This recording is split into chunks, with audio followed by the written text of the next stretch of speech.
depression can be a very crushing feeling. You can't always tell, can you, when people are depressed? And if I talk about it to other people, I'm surprised at the number of people that will then go, oh yeah, me too. However down you might think you are, you certainly can't feel sorry for yourself, because that's the worst thing you can do. Only you can find that strength within you to change your life for the better. Don't let defeat get you down. Rise above it and be dangerous. Within defeat lies danger. What does a good life look like, even when depression never fully leaves? My guest today is Cohen Leader, known to many as Sid. In this episode, Sid reflects on a lifetime of lived experience with depression, resilience, grief, purpose, and responsibility. We explore why positivity isn't denial, how meaning keeps men moving forward, and what it really takes to live well, even in the quiet battles. If you enjoyed this one, support the mission. Please kindly subscribe and leave a review. It helps the show grow, and that means that we can reach more men who are ready to take that next step in their journey. Thank you so much. I'm Harrison, and this is the Growth Voyage Podcast. Enjoy.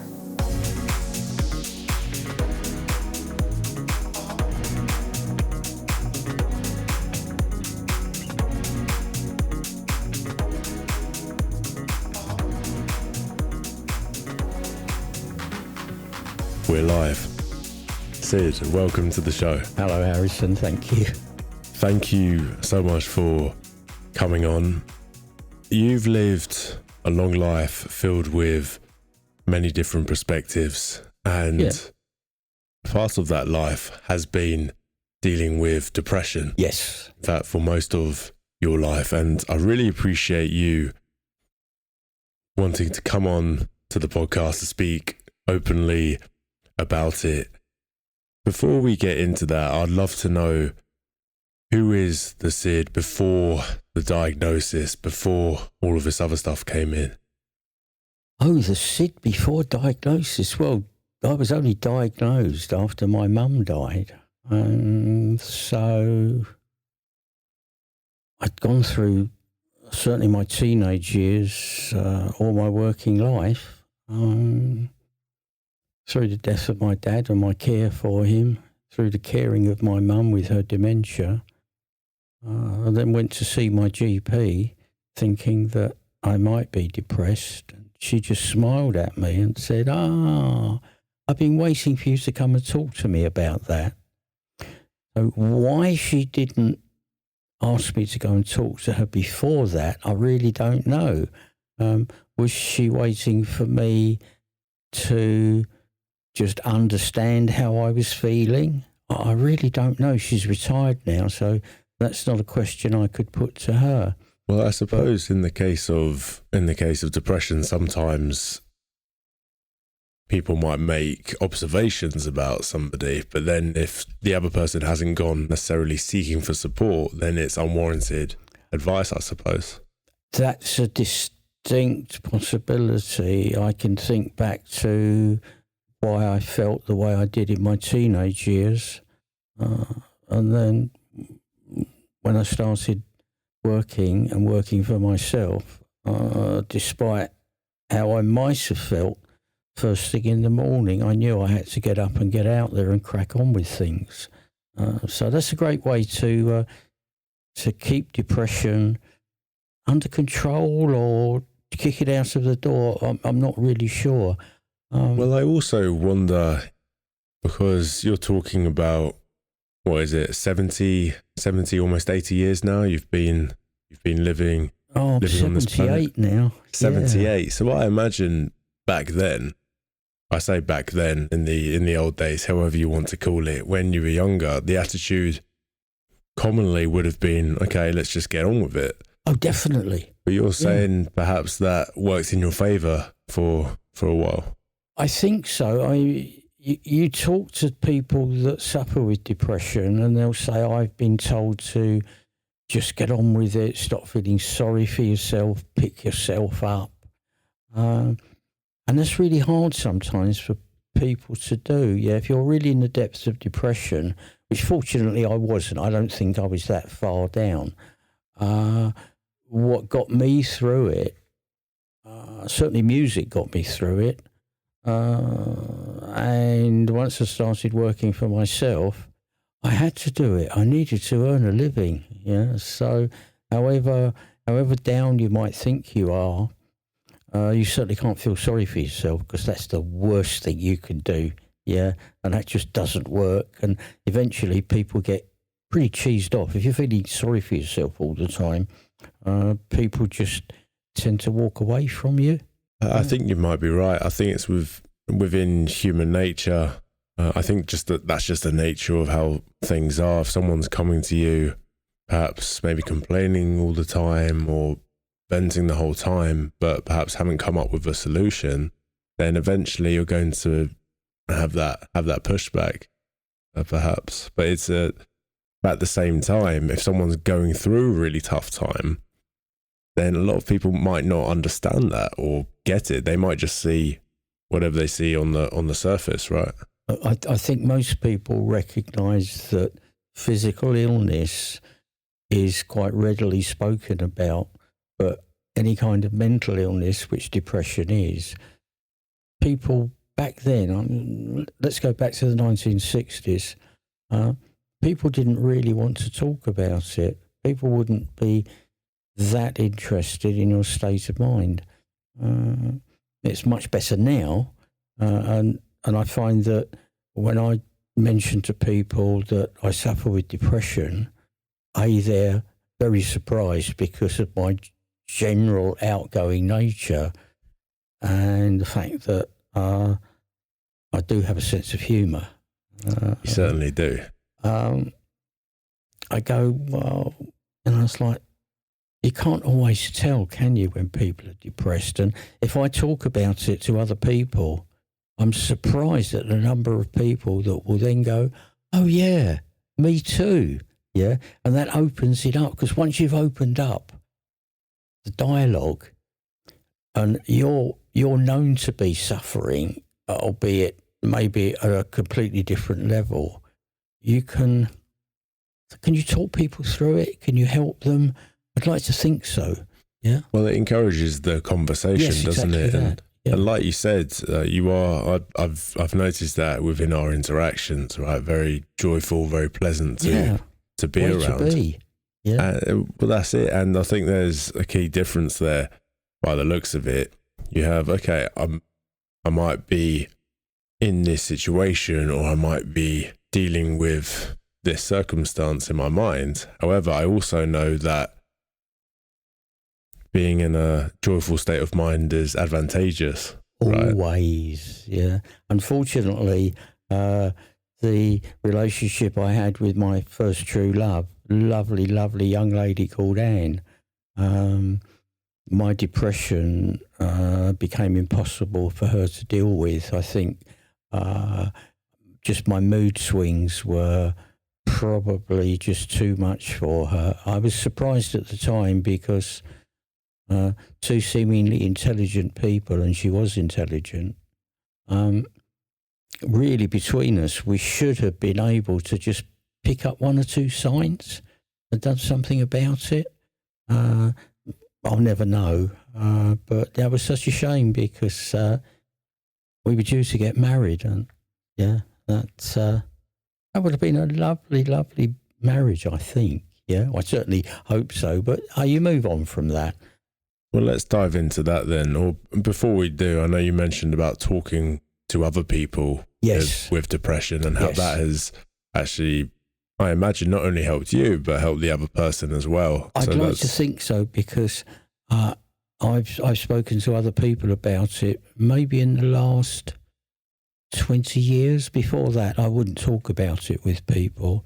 Well, as much because I didn't understand it.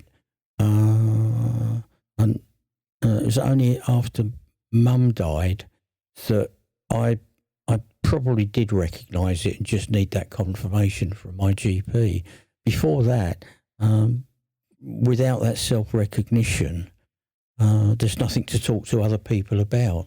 Well, I wonder if it's having that conversation with someone else who has depression, when they perhaps talk about their symptoms, that could then start getting you thinking about your internal state. Yeah. Is it before that? I suppose you're in autopilot. You've kind of gotten used to going through the motions, right? Yeah, you do. You just find that coping mechanism within yourself, and there are always questions. I think if you think about your life and think about the way you approach your life,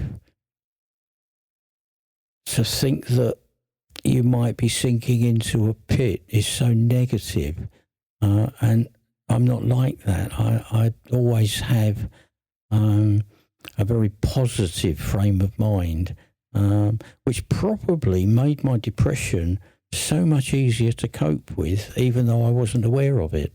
So talk me through that then. Did you actively choose to have a positive state of mind, or did you find that kind of happened naturally? Did you perhaps have the awareness to go, actually, you know what, I've had enough of this, I'm not entertaining these darker thoughts or this state of mind? Was that an active choice, or did that come about naturally? It was a very easy choice to make, because without my knowledge of depression, as a young person, I hadn't realised that my mum also suffered from depression, and she had a very negative attitude to life. If my dad ever wanted to do something different, she would be there going, well, no, I'm not sure about that, maybe we shouldn't, which I found very sad, because I can remember Dad coming back from a holiday in Portugal, where Mum and Dad had holidayed several times,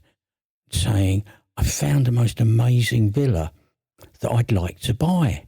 I can't believe the price. And that was in the Valdelobo area of Portugal. And now I think a bungalow there would be way beyond our means, I just said to Dad, well, if you like it, go for it, man. Yeah, you've got to. Yeah, if it makes you happy, do it. And my mum was so negative and wouldn't support him, and he just let the idea drop, and that's so sad. So why my mum was so negative, I don't know. And it was only in latter years, when it was after my dad died, and my mum had dementia. It wasn't that bad, actually, because Mum was very, very easy to care for with her dementia. She was such a quiet and gentle person. I found it so easy to care for her. But at the same time, I recognised that she was just feeling so low all the time. Now, how much of that was down to losing my dad, I don't know. But I took her to see her GP. We tried 3, maybe 4 different types of antidepressant, none of which seemed to work. And then over the course of the 6 years after Dad died and then Mum dying, I think we just got to a stage where there was no point in giving her the antidepressants. If they're not working, why bother? That was a very sad end to my mum's life. Yeah, I wished I could have made her happier. Yeah, and that explains, I guess, why when my dad died, I was really upset. My dad had cancer. He had an esophageal tumour, and they're really aggressive and spread around the body quite quickly unless they're caught very early. But at 86, he still had loads of life left in him, and he was doing stuff. Yeah, I'd even take him to watch the Arsenal play. He'd complain and go, oh no, I'm too old. But come on, Dad. Yeah, me and some of the boys are going, and we've got you a ticket, so you can't say no. Yeah, but that was at the old Highbury ground. And I've been watching the Arsenal there since I was about, 7 or 8, I think. Goes back a long way, yeah. You're an Arsenal man till you die. So yeah, I was upset when Dad died because he didn't need to go through the suffering, and he still had, apart from the cancer, a lot of life left in him. Whereas when Mum died, she was 91 and she'd had enough. Yeah, she didn't want to go on anymore. So that was the best thing for her. And I didn't feel the same. I think when Dad died, I felt a rage inside me. And the only way I could deal with that, because I was playing squash and racquetball at the time, probably more racquetball than squash. And I was using that anger to fuel my performances on court. Yeah.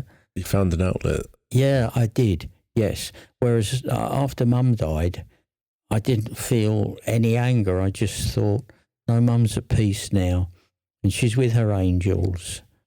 And that was it. Yeah, it was the best thing I could have done for my mum was to let her go. Yeah, An acceptance. Yeah, and you alluded to quite a few ideas there. Although I'm keen to touch upon this outlet that you had, right? So you struggled to come to terms with your father's death. Yes, I did. Which I can imagine was very tough, and it seemed like you had an outlet there, or these emotions coming to the surface, and you found a way to express them or get them out your system. Had you always had that, do you think, throughout your life? When emotions came up for you, was it always a case of, right, let's just get on with it? Or looking back, was there a process that you had? No, I think I've always had that kind of mindset which tells me to just get on with it. Yeah.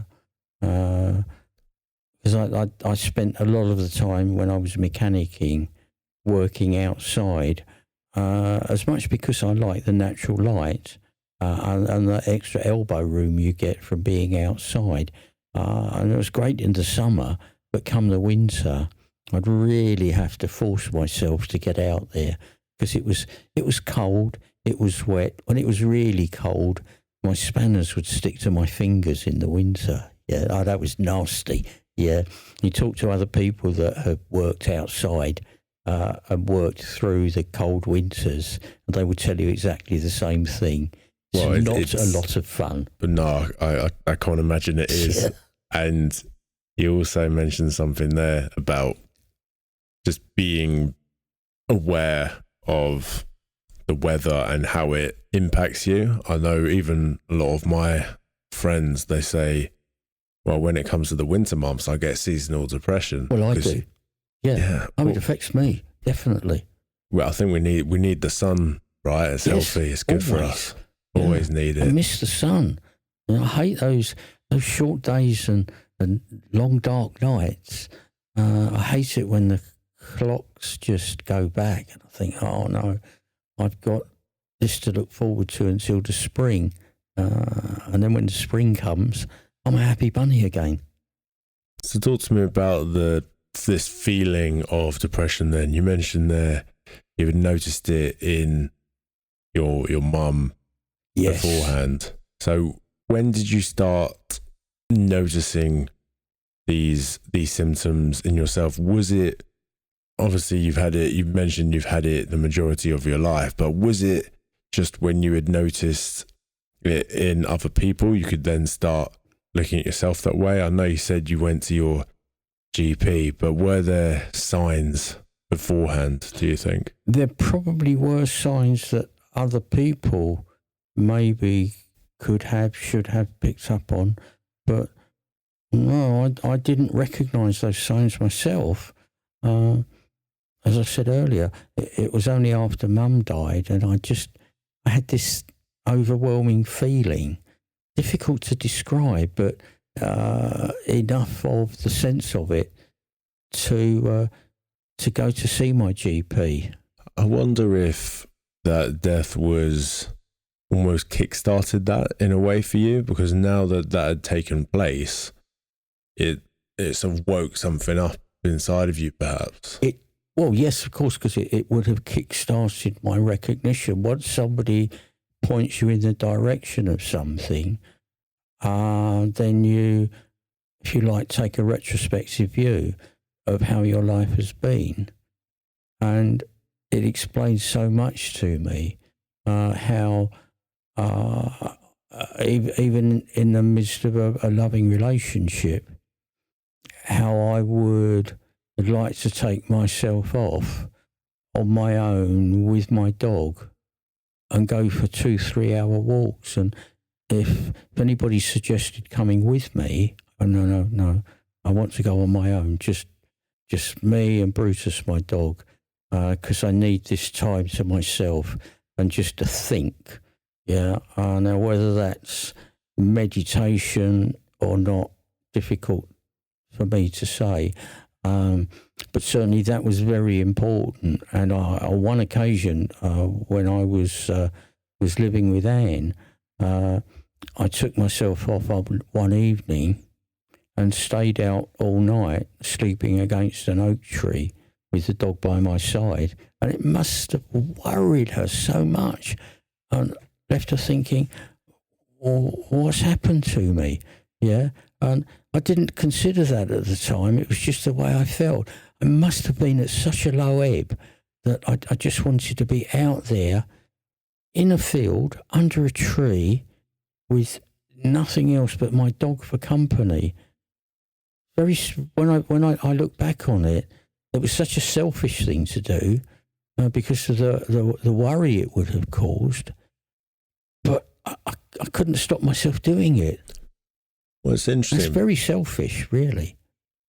Selfish is an interesting one because I think sometimes it's okay to be selfish. You know, sometimes, especially if we've been maybe overgiving in the past, or perhaps we've put other people's needs or comfort before our own needs. Sometimes it's okay to just take a season of your life where you think, you know what, I want to be alone here. I need to have my own space. Of course, that example, there's worry involved and other stuff. But then I think taking ourselves off and doing what's right for us is important. And it's interesting you mentioned going over into nature in the tree, because that's a very therapeutic process. Isn't and it just? Studies have shown how therapeutic being in nature actually is.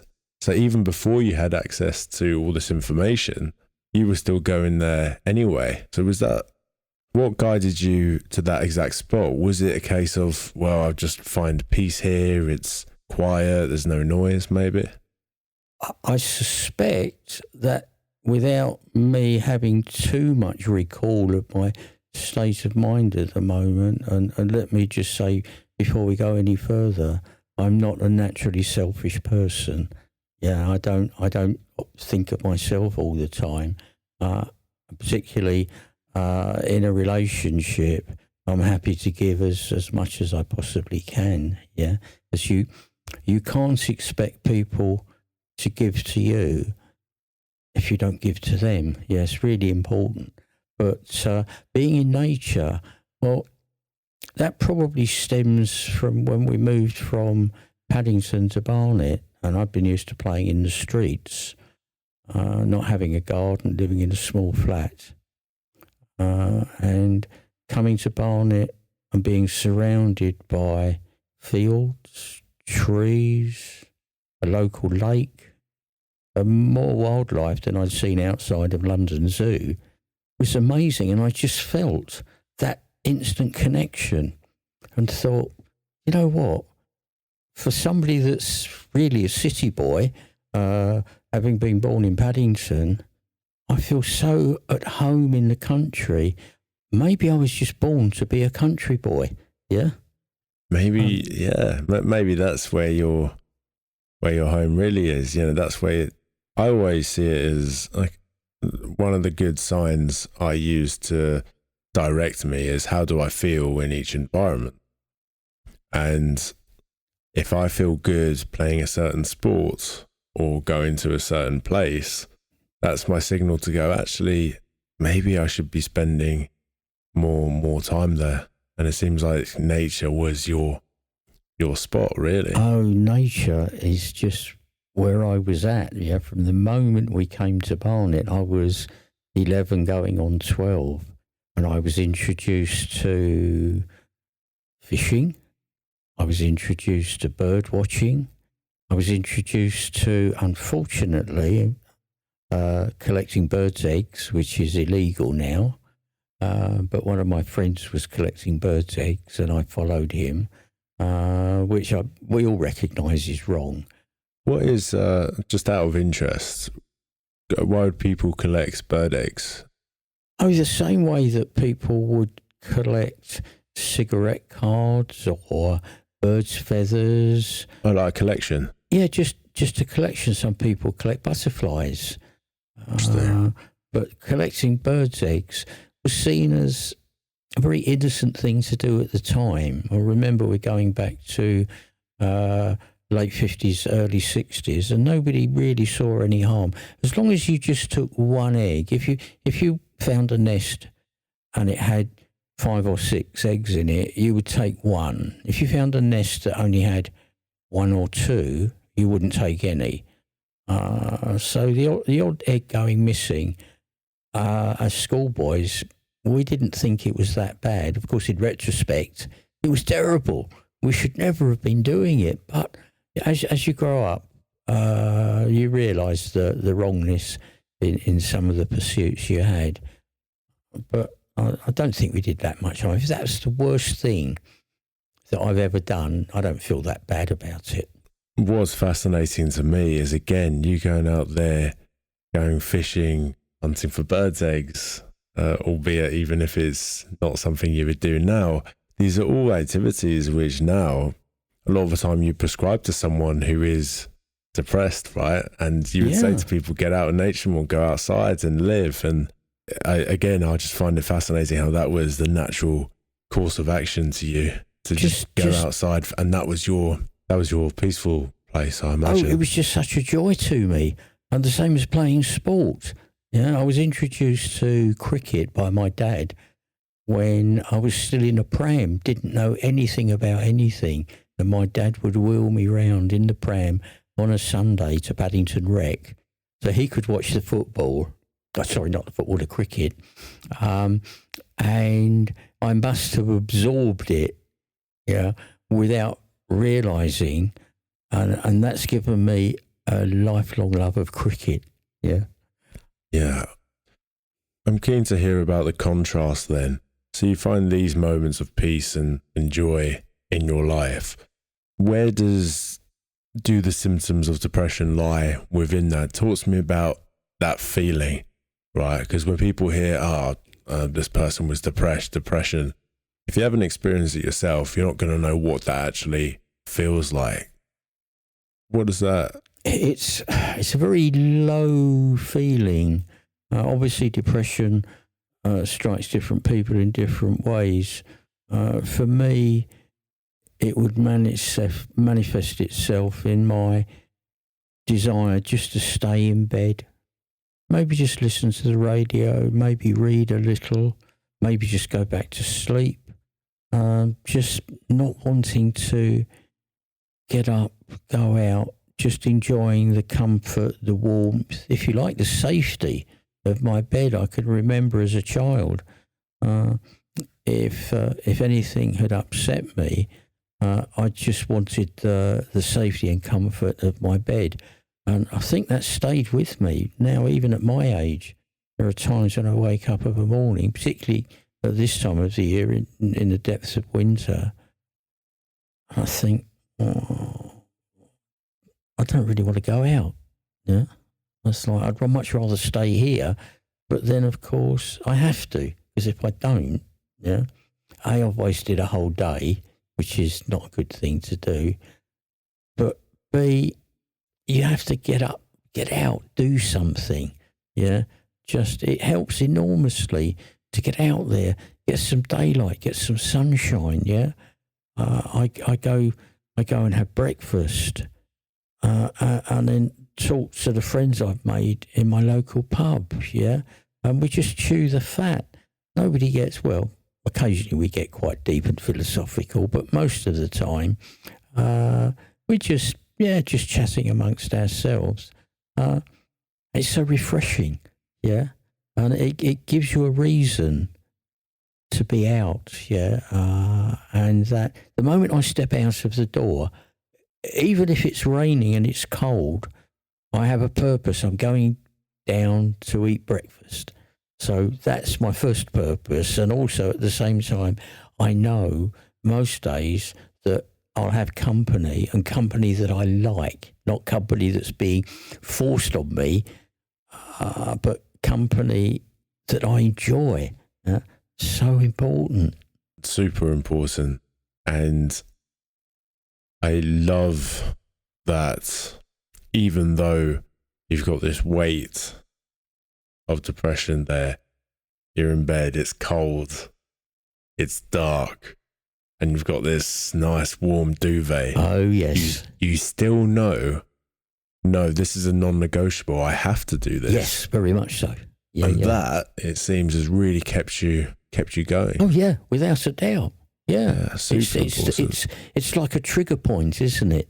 Yeah, you know within yourself that if you stay where you are, those negative thoughts will overwhelm you over the course of the day, and that's almost feeling guilty. Because if I think I'm wasting a day, I'm feeling guilty about it because it's there to be enjoyed. Yes, and this is the way I look at things now. I think some people aren't fortunate enough to be alive to experience this day anymore, or some people died very early. Yeah, so what am I going to do to make the most of this But also opportunity? You think about the number of people that can't get out there. You think about people that are maybe bedridden at home or in hospital. They can't get themselves out there. And maybe got something like seriously wrong with them. My depression in comparison is nothing, yeah? I'm able to overcome that. But other people that have got serious illnesses, and they can't overcome it, certainly not on their own. And talk me through that process then. So you have that flicker in your mind, which is, right, time to get up. Yeah, definitely. Once you get out of bed, does that weight lift in terms of the dread of the day, or do you find that process to actually leave the house is quite long? Depends on the weather. If it's cold and damp, if it's raining, you think, oh, it's a really miserable day. But then you have to think to yourself, but it's weather, and weather happens every day, yeah? You know, when people whinge and moan about bad weather, I'm inclined to say to them, look, it's weather. It happens every day. It might be awful today, but maybe tomorrow or next week, the sun will be shining and you'll love it. Yeah? Well, I think that's a great metaphor for life. Some days exactly it's going to be rainy and thundery and dark. Other days it's going to be very sunny and bright. Yeah, exactly. And that must be quite helpful for people to just remind themselves that the seasons of life, the seasons that we have, they're always temporary, and there's always another day, and there's always a different day. And also, because of the seasons, it might be bad today, but you've got something to look forward to when spring comes, maybe when autumn comes. Depends what kind of weather you like, doesn't it? Some people like the winter. I don't. I like spring because everything's fresh, and you can see nature just bursting into life. Summer used to be great in this country. Now maybe it's getting a bit uncomfortable at times.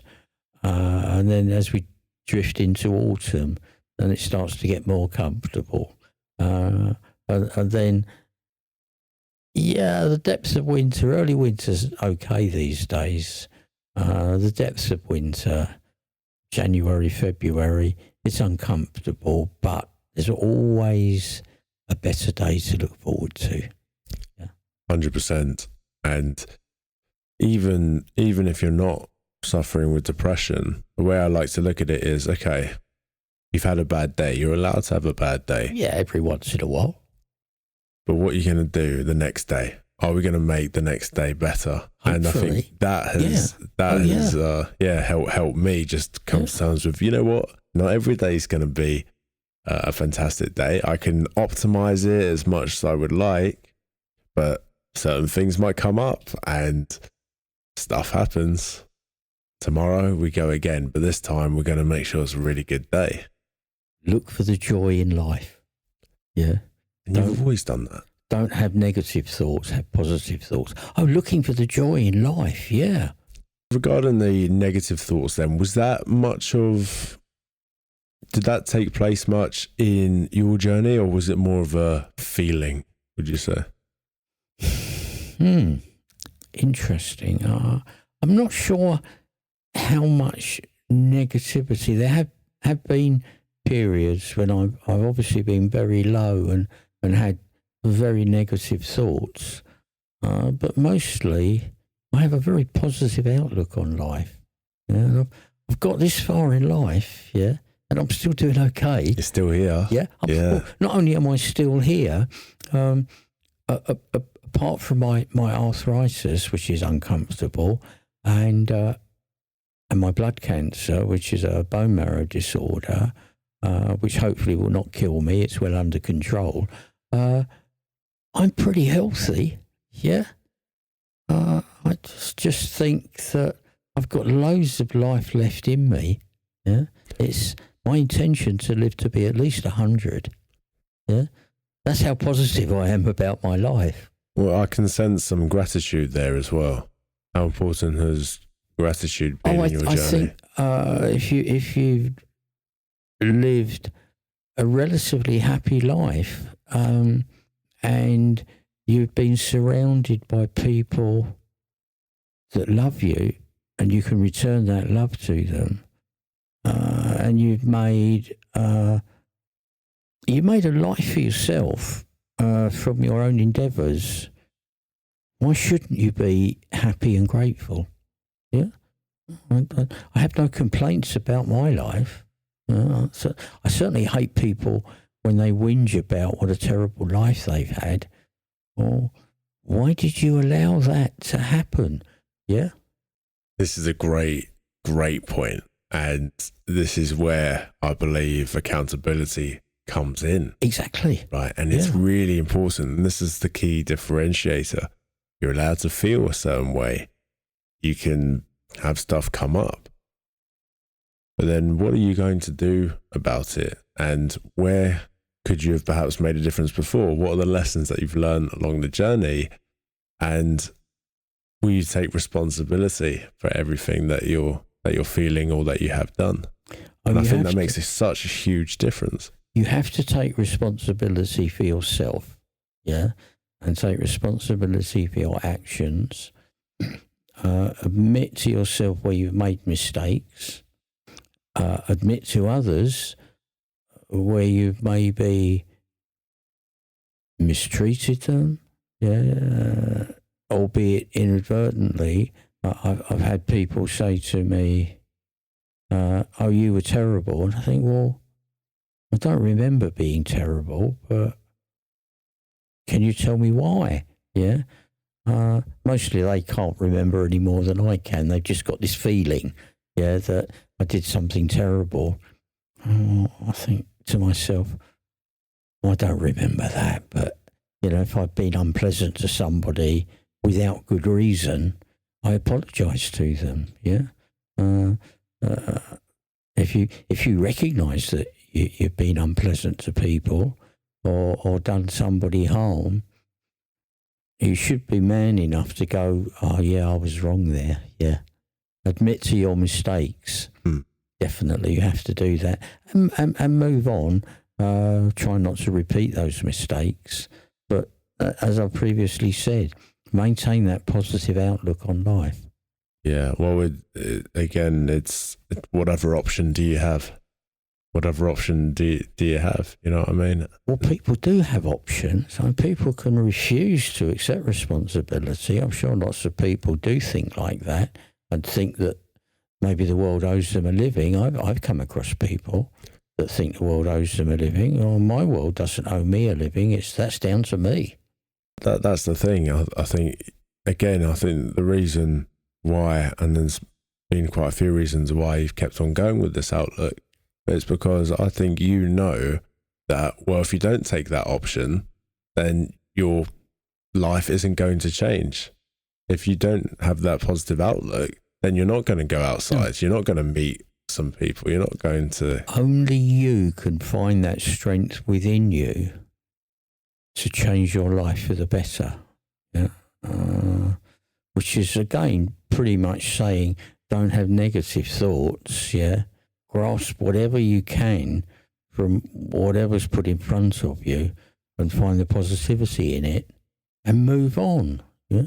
Yeah, well, the negative thoughts thing is an interesting one because, again, if I say to you, right, Sid, don't think of a pink elephant, you're going to think of a pink elephant. So sometimes I feel if people hear, don't think negatively, then they might get themselves in this hole of fighting it. And I wonder if sometimes the art is not in fighting it, but just kind of letting it pass by, letting them come through, then having the conscious choice to go, okay, I'm not going to go into that rabbit hole, and I'm going to fill up my mind with more positive thoughts instead. I feel as though sometimes a lot of the trouble we can have is that we're resisting a lot of the thoughts or a lot of the things that come up in our life, and that resistance is what actually...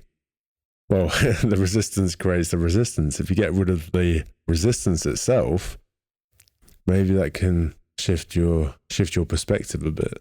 I love the thought of pink elephants. I mean, how riotous is that? Yeah? Let's throw a party with pink elephants as if they could dance. Yeah, let's do it. Again, pink elephants, most people go, oh, that's bonkers. In my mind, I'm thinking, pink elephants, wow. How positive is that? Yeah? It's like, somebody's bringing round a herd of small pink elephants. Well, we've got to throw a party for those. Yeah. And there's many studies in there now. Whatever you focus on grows, right? So this is how we can then take whatever's in our mind, take all of our thoughts, and then whatever we're thinking about will become our reality. So if we're thinking negative thoughts the whole time, if we're thinking betrayal, if we're thinking all sorts of things, then that will then translate into our outer reality because that's all we're looking for. So it's like a confirmation bias in a way. At 78, I'm not too old to continue expanding my mind and learning new stuff. Yeah, as far back as I can remember, when my parents had me on reins to control me because I was so curious, I wanted to go here, there and everywhere. And I without the reins, I would have just run across the road. And I still have that innate sense of curiosity. I want to know about stuff, yeah? And I always think a day is never wasted if you learn something new. It doesn't have to be a big thing. It could be something really small, but keep an open mind, yeah? And keep exploring. It's really important, and it's something I've reminded myself of. Yeah, you have to, whatever age you are. Yeah. Always keep learning. Yeah. And this It's is important. what's actually helped me during the days. Yeah. Because sometimes I would have a day where I haven't got as much done as I would have liked, and it would take its toll on me quite a lot because I think, I've wasted a day. But then what I have found has helped me is as soon as I wake up, do my usual routine. Yeah.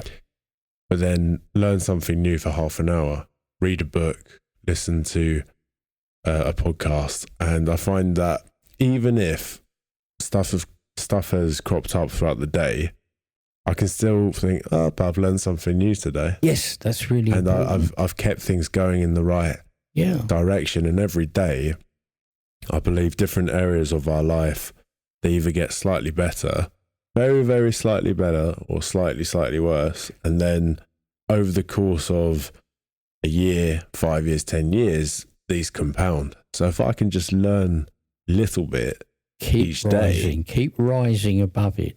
That's it. And and this is what I think helps men as well. You don't need to be perfect, because none of us are. No. None of us are perfect. I believe we're all whole as we are now. Nonetheless, we can still have imperfections. So you don't have to be the finished product. You just have to be on an upward trajectory. And I think that's really important for men, just to know, hey, you know what? I've shown up today, and I know I'm moving in that direction. I'm moving forwards, and I'm not regressing. And sometimes that's all you need. You mentioned something a couple times earlier. You mentioned purpose. Yes. And you mentioned along the lines of having a vision, right? Or a vision of how things will go in the future, having something to look forward to.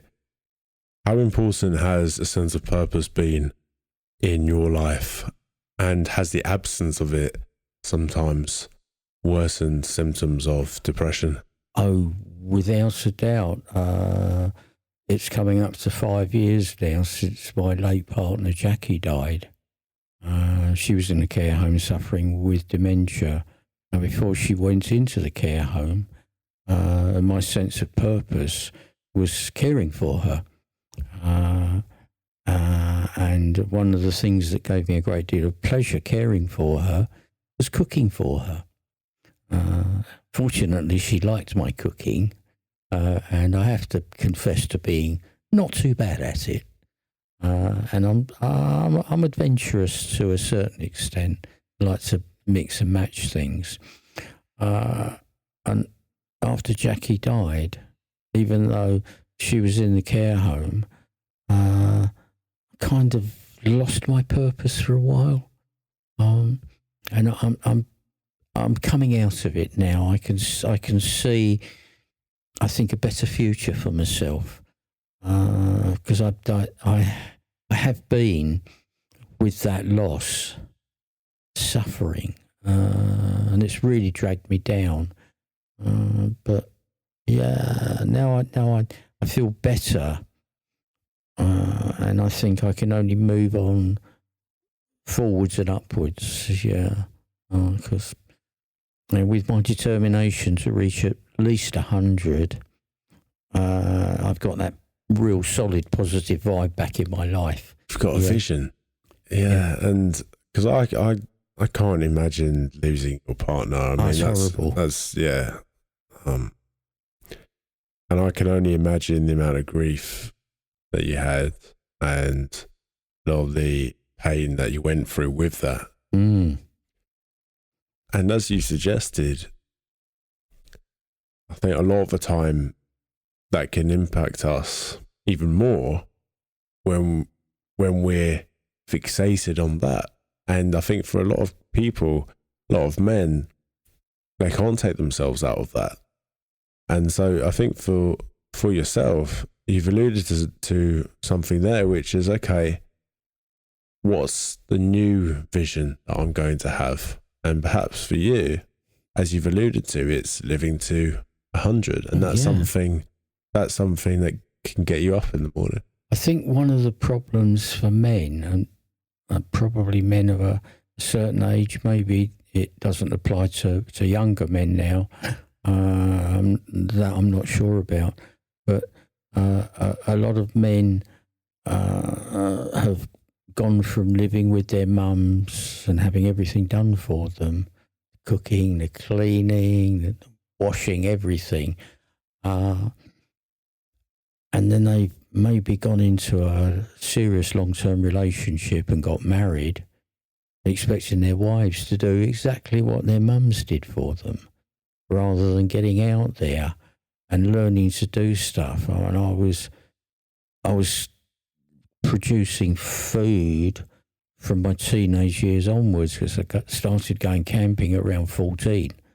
And back then, not having mobile phones, you couldn't phone up for a takeaway in the middle of a field. So you took your food with you and you learnt to cook. Okay, something simple, maybe just sausage and beans and some toast, yeah? But it got you started.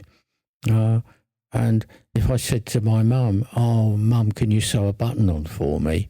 Well, you know how to do it. You see me do it often enough. Just get on with it, yeah? So I did. So as a teenager, I'm learning to cook. I'm learning to sew. I'm basically learning how to look after myself, yeah? So the moment that I left home and started renting, it was never a problem. So you go into a relationship, as I did, able to do stuff. I could remember Anne's two children being in her little maisonette and her working late and asking her children if they were hungry, which, you know, children always are hungry, and me cooking something for them. That's probably something real simple like fish fingers and beans and maybe eggs. And then when Anne came home, they were like, "Wow, Sid cooked for us." And well, why wouldn't I? Yeah, I was perfectly capable of cooking for myself. Why wouldn't I cook for other people? And I've heard many a time over the years that cooking for other people is like a sign of your love for them. Yeah, and I like that thought. And that was your way of sharing the love that you had with exactly with that. Yeah. But you also mentioned something there again. I think it's going to be really important for my generation too. How many things can you do? Like, can you Practical cook? stuff, Can you mean? sew? Cooking is a great example. Yeah. But yeah, even manual stuff as well. I know you were a mechanic for the majority of your life. I can turn my hand to most things. I've never needed to employ a builder to do anything. I've watched other people. One of the things I really enjoy is bricklaying. I've watched bricklayers and I'm a bit on the slow side, but if I build a wall, it stays built. Yeah. Yeah. And not only is it very practical, it's very satisfying. Oh, I can imagine.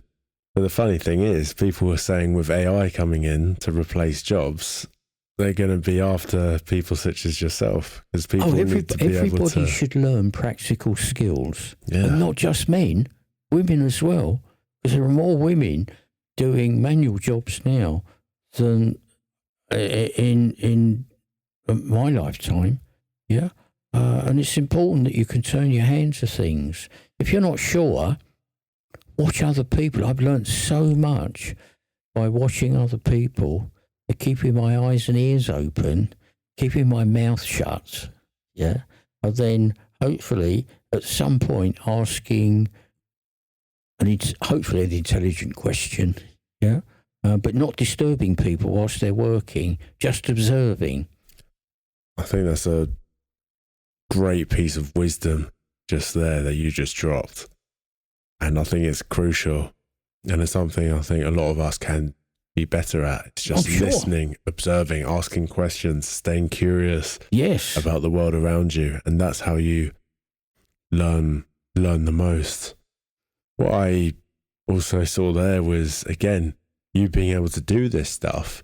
It gave you, again, a sense of purpose in a way. And a sense of achievement. And men want to feel, not only do they want a purpose, but they also want to feel useful to the world as well. They want to feel like they're respected and they can make a difference in the world. And I think that, from my observation, based off of this conversation so far, that has kept you going. And again, I think being willing to learn the lessons that life has thrown at us. You mentioned previously your first serious partner, and how you perhaps didn't notice the symptoms of depression there. No, that was a real. So in retrospect, that's really surprising, because you would have thought between us, one of us would have noticed it, surely. So that surprises me that we didn't, and that's reflecting on my lack of knowledge rather than necessarily Anne's lack of knowledge or understanding. Yeah, why didn't I spot it? But then why didn't Anne spot it? Why didn't any of my close friends spot it? Maybe people spotted it and didn't want to say anything out of embarrassment or the thought that it might be a hurtful thing to say. I don't know. That's why when I get the opportunity to talk about depression and the effect it has, not just on me, but other people, I take that opportunity to help people open up and understand maybe why they feel the way they do, why they just feel the world is crushing them, and they're not able to rise above it. Because it is. Depression can be a very crushing feeling. Yeah. And again, you being able to learn from your experience means that you are now able to help other people too. Well, I hope so. And this is the cool thing about pain as well. Yeah, it's painful. But at the same time, we can use the pain that we've experienced and transmute into something positive. And I see that through yourself, how you've used your experience to then start a conversation with people, start opening up about it. I'm very lucky in as much as I have a relatively high pain threshold when it comes to physical pain, but not necessarily the same resilience, because I think a high pain threshold is your way of being resilient. But when it comes to mental health issues, I don't know how you deal with that pain. And I've got a friend who I know has mental health issues, and she won't admit to it. And I've tried so hard to help her, and I just don't get through to her. You can't. It's such a shame. Because it needs to come from. It needs to come from within. It has to come from within. You have to recognise it yourself. Yes. Before you could look for help. And you've got to want to be helped as well. One thing is recognising it, and then the next step is actually wanting to change it. Yes. And I think the difficult part for any man is seeing other people go through that and knowing that there's nothing actually that you can do. That's got to come from themselves. Even if it's just asking for help, it starts not just with your recognition, but your ability to ask for help without feeling weak. You wouldn't, if you asked for help with a physical disability, you wouldn't feel weak, would you? You'd think, well, I need to be a whole person. But a lot of people think, oh, if I confess to having mental health issues, will people think that I'm weak? Or again, that argument never makes sense to me, because it's actually it's a strength. If you go out of your way to ask for help, yes, it shows an inner strength. It does, and a desire to make yourself a better person. 100%. And everyone, doesn't matter what aspects of life, everyone needs help at some stage. Oh yeah, everyone needs help, and I think the biggest way, even if you're not suffering with depression, the biggest way men self-sabotage is by not asking for help. Yes, because they think they can do it all by themselves. No, and you can't. It's not possible. You can't. You can fight. You can be as strong as you want physically, but you very often can't control what's going on in your head. And sometimes you see that manifest itself in anger. Anger's terrible, really. I was talking about it earlier on today with some friends, saying that in the last 20 years or so, I've managed to divest myself of anger, which I wasn't always able to do when I was younger. I can get irritated by people. I can get annoyed by people, but I try not to get angry because it's so negative. It was suggested to me earlier today that anger isn't necessarily a negative force, but I don't think it's particularly positive. Yeah, I don't like to see people getting angry, and least of all, I don't like to find myself getting angry. I see it in two different parts. I think anger is a normal emotion to feel. Yes. It's just, what do you do with that? Are you able to process that and express it in healthy ways, like you were alluding to before when your father passed, when you were using it in sports? Yeah. I think use the anger to fuel that's a healthy your outlet. sports. And I do think we have to feel that. Yes. I think sometimes when we suppress emotions, that's going to eat up at us one way or another. The worst thing you can do is suppress emotion. Yeah. But then I think that can be mistaken for being angry at our surroundings or our environment, because if we don't deal with that internal feeling and we're just angry at the world, we've then projected that outwards and impacted other people's energy with our own negative energy. And I think that's the key differentiator. And this is why, again, emotional regulation, it's not taught in schools. And it as often, I don't know, I'm not in schools now, to my knowledge, it's not taught.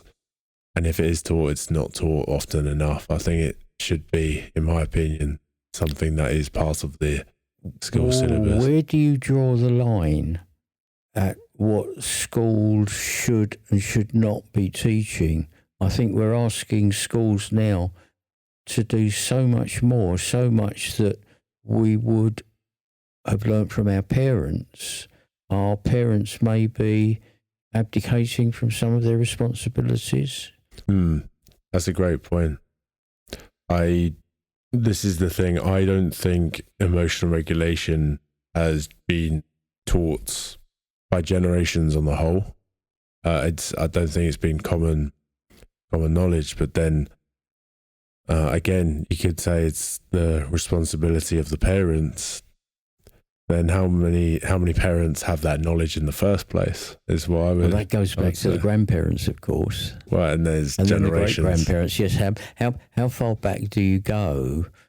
And also, for a long time now, it's been obvious to me, and I'm sure to an awful lot of other people, that the more people move away from their roots, the further they move away from family, and family, in a lot of cases, is there to help, to moderate, to teach you some of the things that maybe now schools are being encouraged to teach. But I very often think that grandparents in particular would be great teachers for children, take some of the pressure and the load off parents, and takes you back to simpler times. Yeah, there's so much pressure on parents now, particularly with things like the cost of providing a home. Yeah, I was able to afford a small home through my hard work. My dad was amazed at how I managed to afford it, because back in the 50s, housing was relatively affordable, yeah? For just ordinary working class people, if you had a reasonable job and you worked hard and you saved and didn't just spend money willy-nilly, you could save, get a mortgage, and it would be less than the cost of renting somewhere. Now, I don't know how that pans out these days. I know at one point I was paying 15% on my mortgage, which seems astronomical now. And given house prices, if you had to pay 15%, you could never ever afford it. Right, but it's a different time. Different times, yeah, different pricings. On that point, I think we can actually learn a lot from that generation. And if you do have a family unit in place, then it's important. Yeah, you can learn off each other, and this is why I'm really appreciative of you being on here, because I feel like you and your generation, there's so much wisdom there that we can take into our generation, which again, sometimes it's just the simple things. Yes. Sometimes it's the simple things and we neglect. And I look at your example, and I look at the small pockets of joy that you've been able to find, and how you've naturally gone to nature to ground yourself in a way without even knowing that was part of your process. And again, no matter what you've been through, you've accumulated this wisdom that can only come through lived experience. Yes. And so there's always, I believe, a positive within all of our experiences.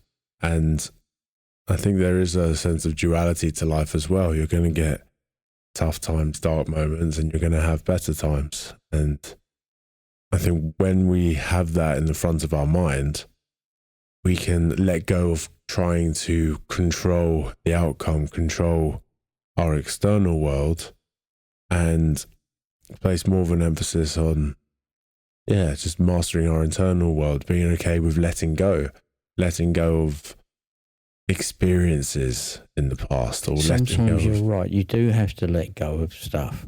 And it all goes back to either having a positive or a negative view. And if you allow the negativity to overwhelm you, you can't move on. Whereas if you delve into the positive side of life and see the good that's available to you and the possibilities that are available to you, you can move on. It might not necessarily change your standard of living, but it will help you within yourself. Because it's always good to accept yourself for who you are.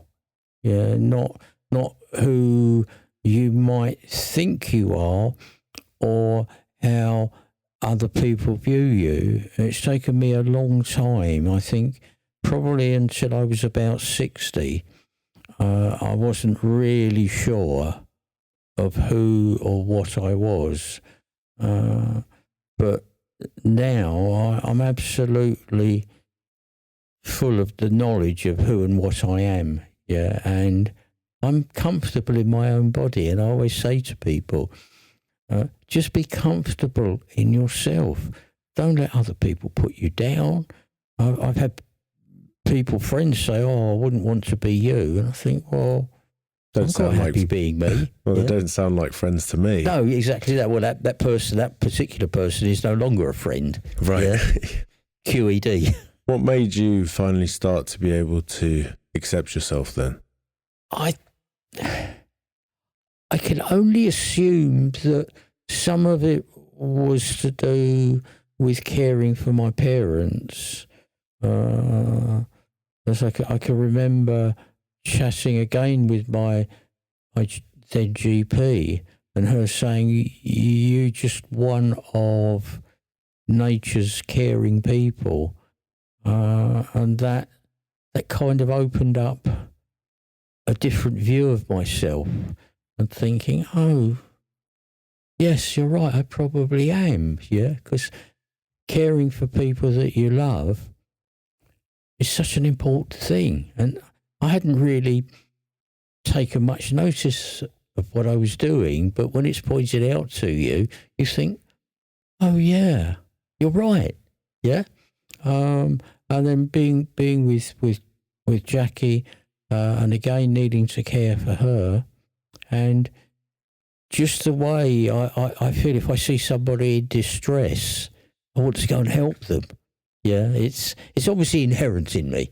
Yeah, and I think when you recognise that, and you have a greater understanding of yourself, you find it easier to live with yourself. So instead of thinking, I could be this or I could have been that, you think, oh, that's the person I am, yeah? And that's come from within, yeah? And it's all put together by life's experience. Whatever's happened to you in the past makes you who you are today. All those little signs that other people give to you, as well as maybe the signs that you recognise within yourself.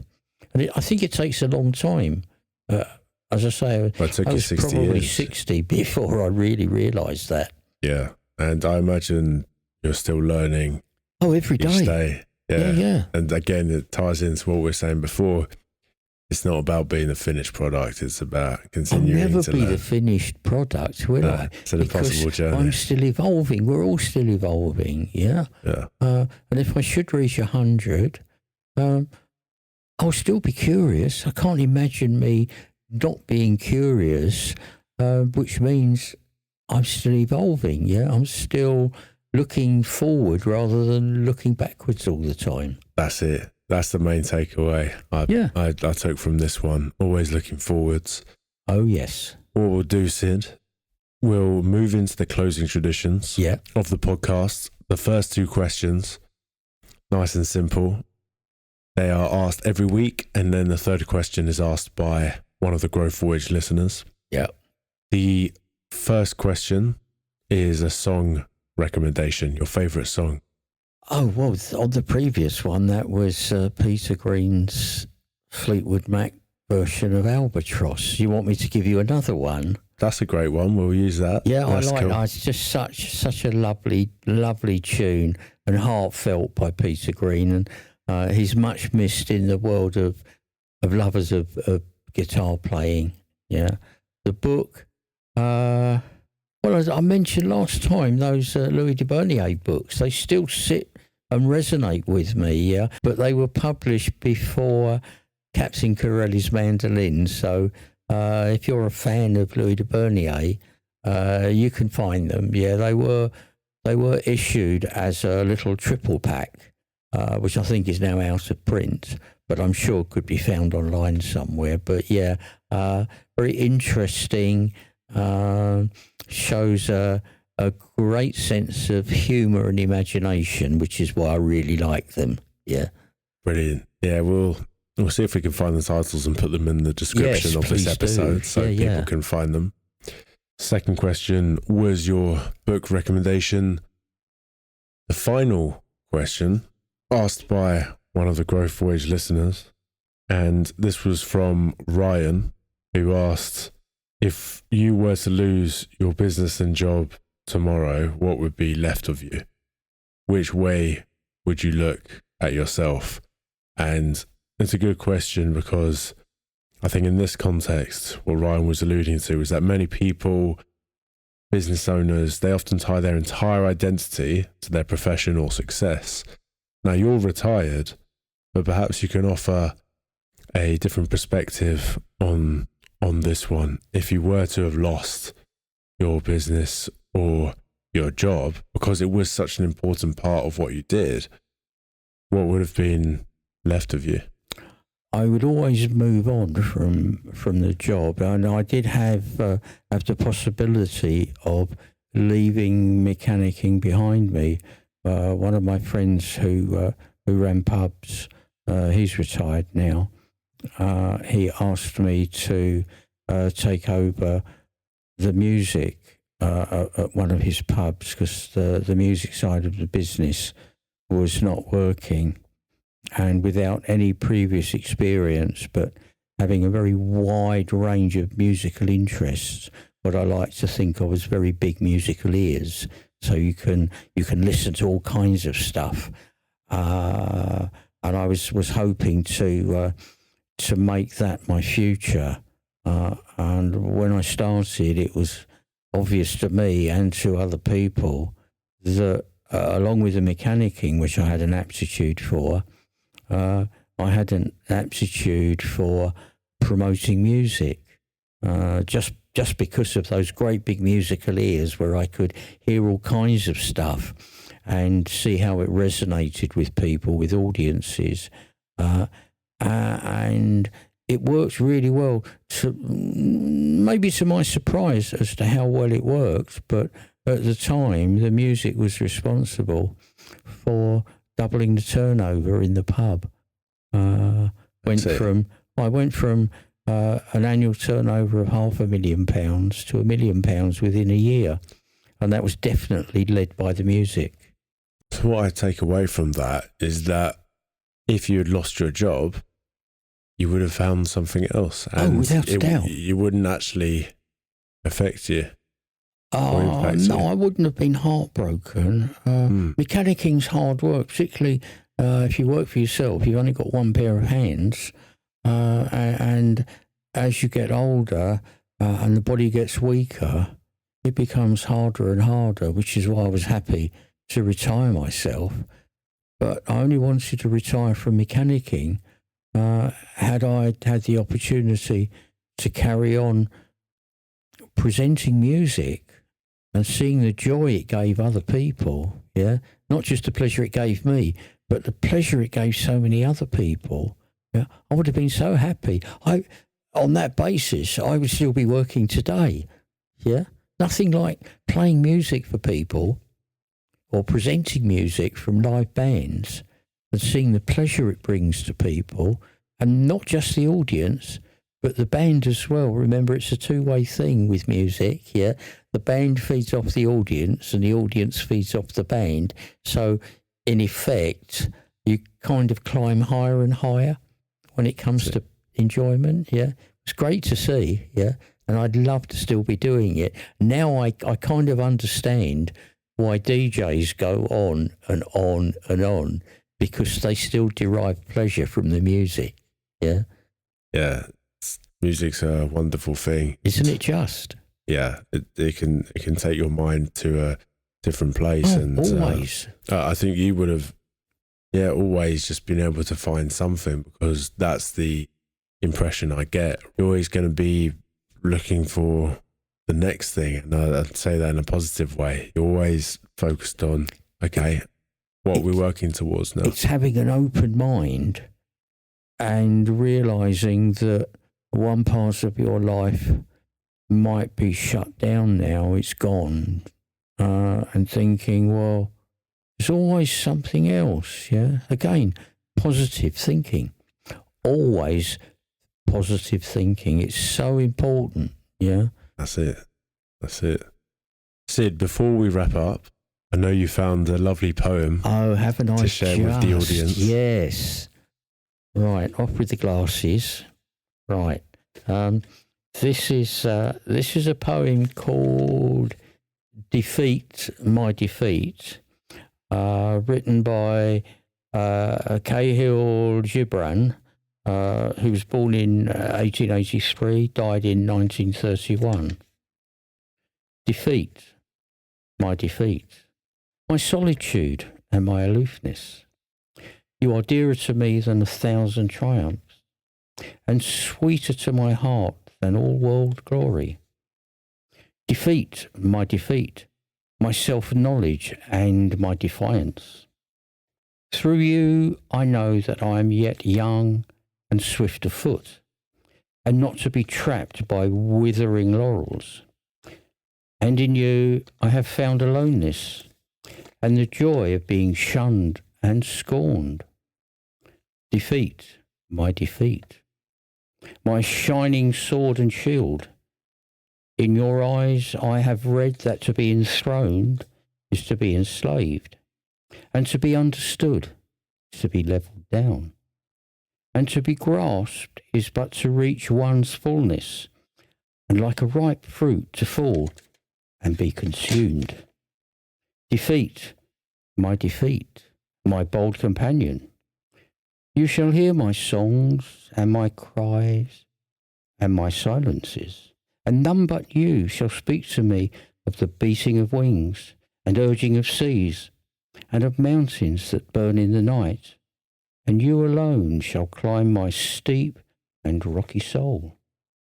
Defeat, my deathless courage. You and I shall laugh together with the storm, and together we shall dig graves for all that die in us, and we shall stand in the sun with a will, and we shall be dangerous. I love that poem. That when I listened to it on a laptop, it was recited by an American whose voice really fitted the poem, and I was moved by it. Yeah, it really touched me. So I think it's a poem that other people should hear. Yeah, it would be good to get some feedback on how they felt upon hearing it. Yeah, but highly recommended. Yeah, and it's a poem that I would like to take to heart and remember, but my memory's not what it was. So I'll probably just have to live with the printed copy I have.